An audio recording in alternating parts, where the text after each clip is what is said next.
Guys, if you want to try something new, this is Anna Hall's Chicken Cacciatore.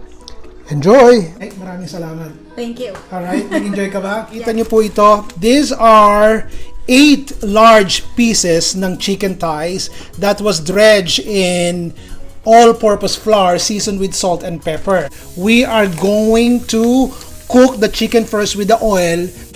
Or yung procedure na ginawa niya is to just get some color for the skin. We cook the chicken for 5 minutes. She flipped it over and now we are going to cook it. She's gonna close the lid.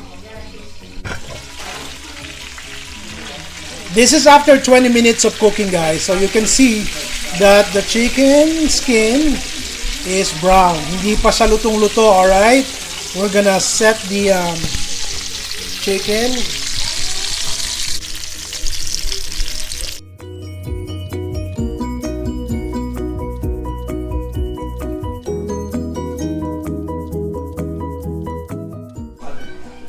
That was about 2 tablespoons of olive oil on a preheated pan.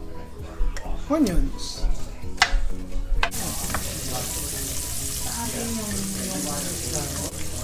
Now she's adding half a cup of white wine.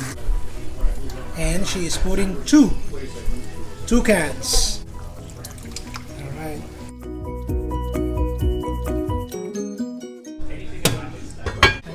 After 6 minutes, tinanggal niya po ang lid and now she is adding the seared chicken pieces into the pot.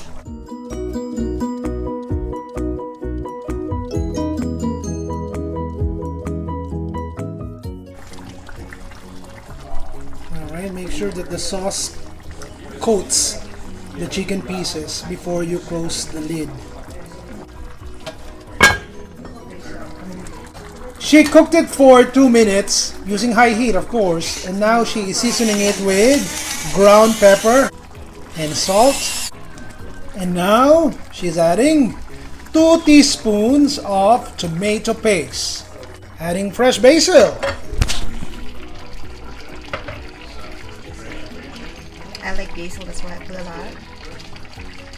Look how the dish is coming together. Look at that, beautiful. The sauce will be thicker. We're gonna cover this. We're gonna turn the heat into medium, and we're gonna simmer this for 10 minutes. About 3 minutes into simmering your chicken, she added some Kalamata olives. Look how beautiful is that. Alright, she's going to cover it again and continue to cook it over medium heat for another 5 minutes. Hey everybody! Mukha namang nag-i-enjoy kayo sa mga cooking videos na ipinopost ko. Si Ron Bilaro po, and as always, love you. Bye!